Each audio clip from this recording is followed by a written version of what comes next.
ఖమ్మంకి కూతవేటు దూరంలో ఉన్న రాజీవ్ గృహ అపార్ట్మెంట్స్ మాత్రం ఇప్పటికీ నిరుపయోగంగా ఉన్న పరిస్థితి కనిపిస్తుంది. ఏదైతే గతంలో 2007లో అప్పటి ఉమ్మడి ఆంధ్రప్రదేశ్ హయాంలో ముఖ్యమంత్రి వైఎస్ రాజశేఖర హయాంలో ఈ ప్రాజెక్ట్ నిర్మించారు. దాదాపు ఈ 9 బ్లాకులతోని 500 పైగా ఇళ్లను కొన్ని కోట్ల వ్యయంతో ఇక్కడ నిర్మించారు. కానీ ఇప్పటికి మాత్రం అవి ఇంకా నత్తనగా కొనసాగుతున్న పరిస్థితి కనిపిస్తుంది. ఏదైతే గతంలో 10 సంవత్సరాలు ఉన్న బీఆర్ఎస్ హయాంలో మాత్రం పేదలకు మధ్యతరగతి ఉద్యోగాలకు ఇస్తామని చెప్పినప్పుడు కూడా ఇంతవరకు ఇవ్వకపోవడంతో మాత్రం ఇప్పుడు శిథిలావస్థగా మారిన పరిస్థితి కనిపిస్తుంది.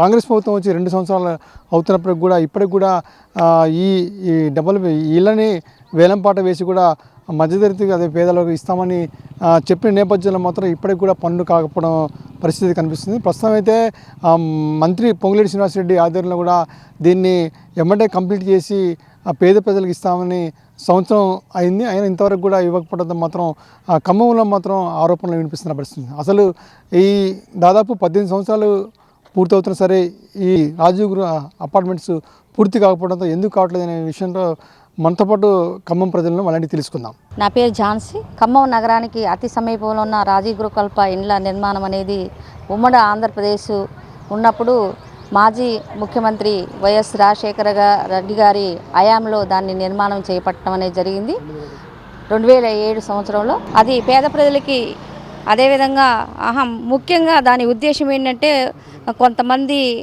కొంత డబ్బులు డిపాజిట్ చేసి వాళ్ళకి ఇవ్వాలని చెప్పేసి, అంటే చాలామంది కూడా అట్లా ఒక 70-80 వేల రూపాయలు అట్లా ప్రతి వ్యక్తి దగ్గర మధ్యతరగతి పేద ప్రజల దగ్గర తీసుకున్నటువంటి పరిస్థితి కూడా ఉంది.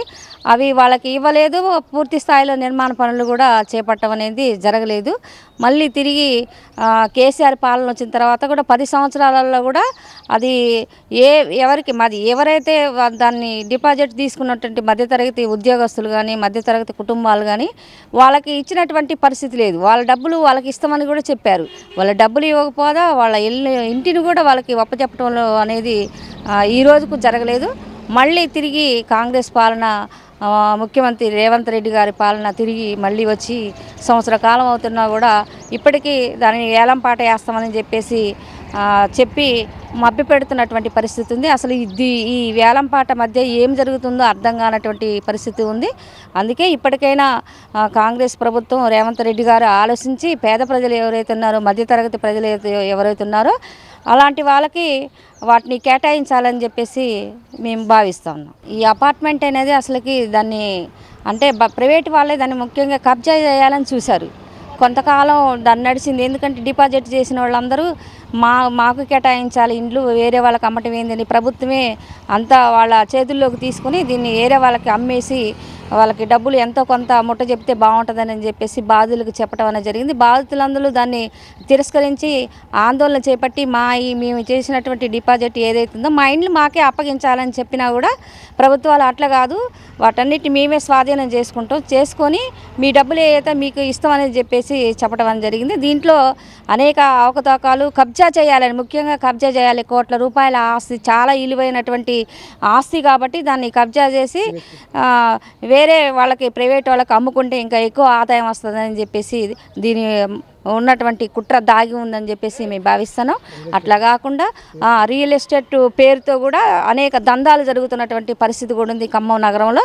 దానిలో భాగంగానే దీన్ని కూడా అట్లా చేయాలని చూస్తున్నటువంటి స్థితి కూడా ఉంది. కాబట్టి అట్లాగా అయినా ఇప్పటికైనా ప్రభుత్వం స్పందించి మధ్యతరగతి ప్రజలు ఎవరైతే ఉన్నారో వాళ్ళకి ఈ ఇండ్లని కేటాయించాలని చెప్పేసి మేము కోరుతాం. నా పేరు కె శ్రీనివాసు. ఖమ్మం ఉమ్మడి ఆంధ్రప్రదేశ్ ఉన్నప్పుడు దివంగత రాజశేఖర రెడ్డి గారు పేద ప్రజలకు మధ్యతరగతి వాళ్లకు చిరు ఉద్యోగుల కోసం ఖమ్మం రూరల్ మండలం పోలపల్లి గ్రామ పంచాయతీ పరిధిలోని ప్రతిష్టాత్మకంగా 1000 కోట్ల రూపాయలు పెట్టి డబుల్ బెడ్రూమ్లు రాజీవ్ గృహకల్ప పేరుతోని రాజీవ్ స్వగృహ నిర్మించడం జరిగింది. సుమారు 2000 నుండి 3000 కుటుంబాలకు నివాసం అయోగ్యమైన విధంగా ప్రతిష్టాత్మకంగా కట్టడం జరిగింది. తను చనిపోవడం, 2 రాష్ట్రాలుగా విడిపోవడం అనివార్యంగా జరిగింది.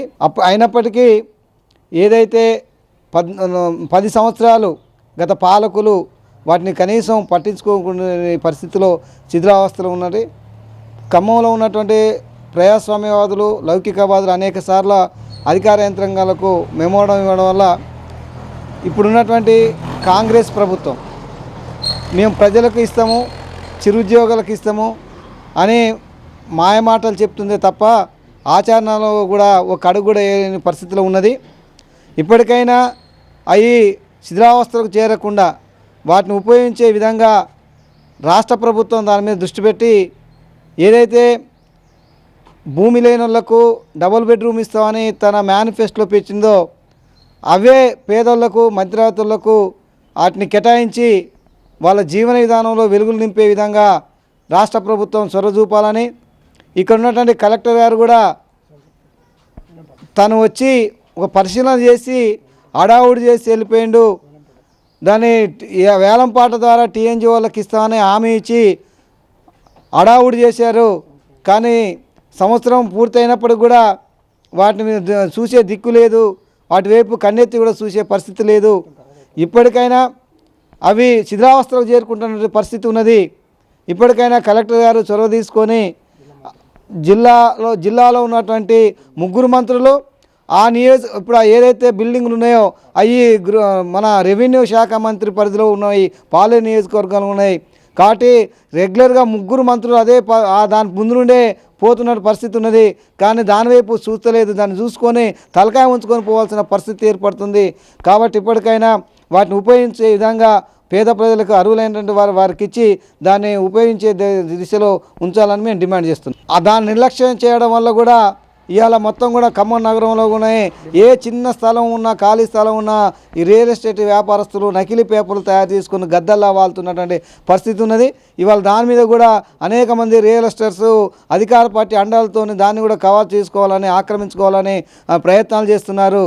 వాటిని నివారించే చర్యల్లో భాగంగానే వెంటనే అవి పేద ప్రజలకు, అర్హులైన వారికా లేదా చిరుద్యోగులక ఇచ్చి వాటిని సద్వినియోగం చేసుకోవాలని మేము డిమాండ్ చేస్తున్నాం. ఖమ్మం నగర నివాసిని 2007లో ఉమ్మడి ఆంధ్రప్రదేశ్ ముఖ్యమంత్రిగా ఉన్న దివంగత శ్రీ వైఎస్ రాజశేఖర రెడ్డి గారి హయాంలో ఖమ్మం నగరంలో మున్నేరు నది పైన రాజు గృహకల్ప అపార్ట్మెంట్లని ప్రభుత్వం నిర్మాణం చేసింది. ఇప్పటికీ 2025 పూర్తయినప్పటికీ వాటిని ఎందుకు నిర్మాణం చేశారో, ఎవరి కోసం నిర్మాణం చేశారనేది కూడా స్పష్టత లేకుండా ఉన్నది.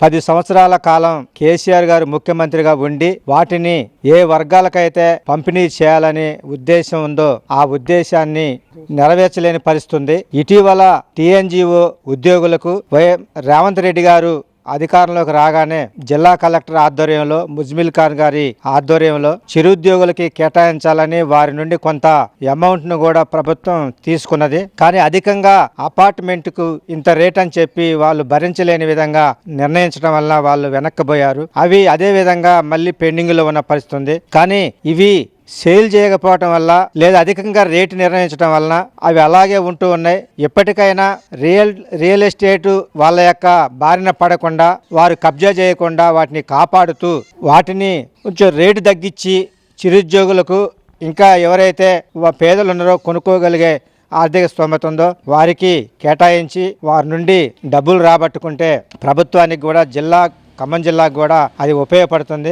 ఈ విధంగా ఇట్లనే వాటిని పెండింగ్లో ఉంచితే శిథిలావస్థలో చేరుకోవటం కానీ ఇతర అసాంఘిక కార్యకలాపాలకు కూడా అది నిలయంగా మారేటువంటి అవకాశం ఉన్నది. అందుకనే గౌరవప్రదంగా వాటిలో నివాసయోగ్యంగా ఉండే విధంగా వాటిని అమ్మేసి ప్రజలకి అందుబాటులోకి సౌకర్యవంతంగా ఉంచాలని, ఈ విధంగా నాంచి పెండింగ్లో ఉంచడం వల్ల అది కబ్జాదారులు, రియల్ ఎస్టేట్ కబ్జాదారులు మరొకరు వాటిని ఆక్రమించుకొని వారు అమ్ముకొని సొమ్ము చేసుకునేటువంటి అవకాశం ఉంది. కాబట్టి రాజు స్వగృహ అంటే రాజీవ్ గాంధీ యొక్క లక్ష్యంగా వాటిని నిర్మాణం చేశారు. కాబట్టి అది ప్రజలకు అందుబాటులో విధంగా ఉండే విధంగా వాటిని ప్రభుత్వం కాపాడి వాళ్ళకి దగ్గరగా చేరే విధంగా చర్యలు చేపట్టాలని కోరుతా ఉన్నాం. ఖమ్మం జిల్లాలో 3 మంత్రులు ఉన్నారు. రెవెన్యూ మంత్రి, వ్యవసాయ శాఖ మంత్రి, ఇతర డిప్యూటీ సీఎం బట్టి విక్రమార్క గారు, వీళ్ళందరూ ఉండి కూడా ఖమ్మం జిల్లాలో నడిబొడ్డున నిర్మాణం చేసినటువంటి ఈ రాజు స్వగృహ ఇళ్ళని ఎందుకు ఈ విధంగా పెండింగ్లు ఉంచారనేది కూడా ఇది కేవలం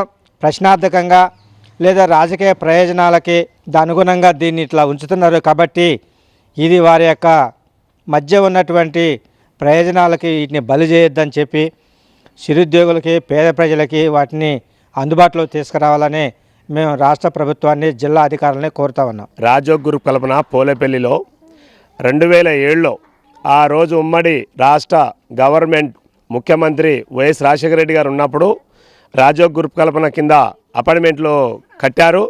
మధ్యతరగతి వాళ్ళకి ఇస్తామని చెప్పారు. మరి ఆ రోజు నుంచి మొత్తం పనులు పూర్తి అయినాయి. 90% అయిపోయింది. ఒక 10% మాత్రమే పని ఉంది. దానికి తర్వాత వచ్చిన టీఆర్ఎస్ గవర్నమెంటు ఇస్తామని చెప్పారు.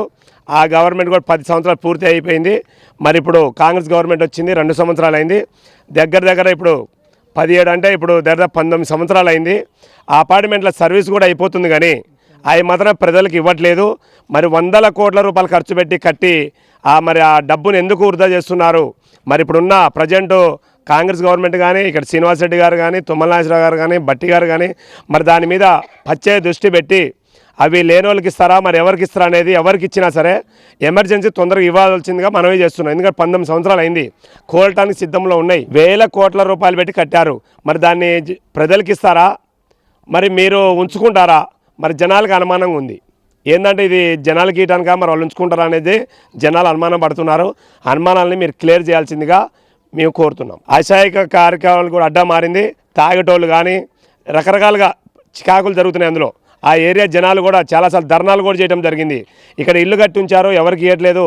ఇక్కడ తాగేటోళ్ళు కానీ మరి బయట నుంచి వచ్చేటోళ్ళు కానీ చాలామంది వచ్చి ఆగమం చేస్తున్నారు. ఈ ప్రాంత ప్రజలు బాగా ఇబ్బంది పడుతున్నారని చెప్పి వాళ్ళు ధర్నాలు చేయడం కూడా జరిగింది చాలాసార్లు. మొత్తంలో పోయిన కలెక్టర్ గారు కూడా ఏలాంపాట వేసి ఇస్తామని చెప్పారు. మరి ఆ కలెక్టర్ గారు పోయారు, మరి కలెక్టర్ గారు వచ్చారు. మరి దీని మీద తొందరగా దృష్టి సాధించి అది పూర్తి చేసి ప్రజలకి పంచితే ఆ ఏరియాలో గొడవలు కావు, చికాకులు ఉండవు, మంచిగా ఉంటుంది. అట్లుండటం వల్ల ఏంటంటే ఎక్కడెక్కడో రావటం, తాగటం కానీ రకరకాల చికాకులు జరుగుతున్నాయి. గంజాయి తాగటం కానీ అలాంటి చాలా ఇబ్బందులు అవుతున్నట్టుగా ప్రాంత జనాలు కూడా ఇబ్బంది పడుతున్నారు. కబ్జాకు అయ్యే పరిస్థితి కూడా ఉంది. ఇప్పుడు జనాలు అనుమానం ఉంది. ఇప్పుడు ఇవ్వట్లేదంటే అర్థం ఏంటి? ఎవరో కబ్జా చేస్తున్నారు అనేది కూడా జనాలు అది కూడా అనుమానం ఉంది. అనుమానం తీరాలంటే ప్రజలకు పంచుతా అయిపోద్ది. ఇప్పటికైనా సరే ఇదే ప్రభుత్వం ఆ రోజు రాజశేఖర రెడ్డి గారు ఉన్నప్పుడు కాంగ్రెస్ గవర్నమెంట్ కట్టించింది. మళ్ళీ ఈరోజు కాంగ్రెస్ గవర్నమెంట్ ఉంది కాబట్టి ఇలా ప్రజలు పంచితే అదే పేరు ఈ కాంగ్రెస్ గవర్నమెంట్కే ఉంటుంది. ఈ జిల్లాకి 3 మంత్రులు ఉన్నారు. దాని మీద ప్రత్యేకంగా దృష్టి పెట్టి ఈ జనవాళ్ళకి పంచవలసిందిగా కోరుతున్నారు. పోలేపల్లి సమీపంలో ఉన్న రాజీవ్ గృహ అపార్ట్మెంట్స్ మాత్రం ఇప్పటికీ పూర్తి కావట్లే ఆరోపణలు వినిపిస్తున్నాయి. ఇప్పటికైనా సరే ఏదైతే కొన్ని కోట్ల రూపాయల వ్యయంతో అప్పటి ఉమ్మడి ఆంధ్రప్రదేశ్లో నిర్మించిన ఈ రాజీవ్ గృహ అపార్ట్మెంట్స్ని పూర్తి చేయాలని చెప్తారు. దాదాపు 18 సంవత్సరాలు పూర్తి అవుతున్నా సరే ఇవి ఇంకా నిరుపయోగం ఉన్న పరిస్థితి అనిపిస్తుంది. అయితే గతంలో చూసినట్టయితే బీఆర్ఎస్ ప్రభుత్వంలో కూడా ఈ నిర్మాణ పనులు ఆగిపోయినాయి. దీన్ని వేలంపాట వేస్తామని చెప్పినప్పుడు కూడా పూర్తి కాకపోవడంతో మాత్రం ఇక్కడ పక్కన ఉన్న ప్రజలు మాత్రం ఆందోళన వ్యక్తం చేస్తున్న పరిస్థితి కనిపిస్తుంది. గతంలో చూసినట్టయితే ఏదైతే వైఎస్ రాజశేఖర రెడ్డి హయాంలో నిర్మించిన కొన్ని కోట్ల రూపాయలతో నిర్మించిన ఈ రాజీవ్ స్వగృహ అపార్ట్మెంట్స్ మాత్రం పూర్తిగా నిరుపయోగంగా మారినాయి. ఇప్పటికైనా సరే దీనికి సంబంధించి జిల్లా కలెక్టర్ కానీ, అదేవిధంగా జిల్లాలో ఉన్న 3 మంత్రులు కానీ, ప్రధానంగా పొంగులేటి శ్రీనివాసరెడ్డి రెవెన్యూ శాఖ మంత్రి ఉన్న నేపథ్యంలో మాత్రం ఈ ఏదైతే నిరుపయోగంగా ఉన్న ఈ రాజీవ్ స్వగృహ అపార్ట్మెంట్స్ పూర్తి చేసి ఇటు మధ్యతరగతి కుటుంబాలకు కానీ, అదేవిధంగా పేదలకు కూడా ఇవ్వాలని చెప్పి నగర ప్రజలు డిమాండ్ చేస్తున్న పరిస్థితి కనిపిస్తుంది. కెమెరామెన్ సతీష్తో గోవింద్, అభినవ్ భారత్, ఖమ్మం నుంచి.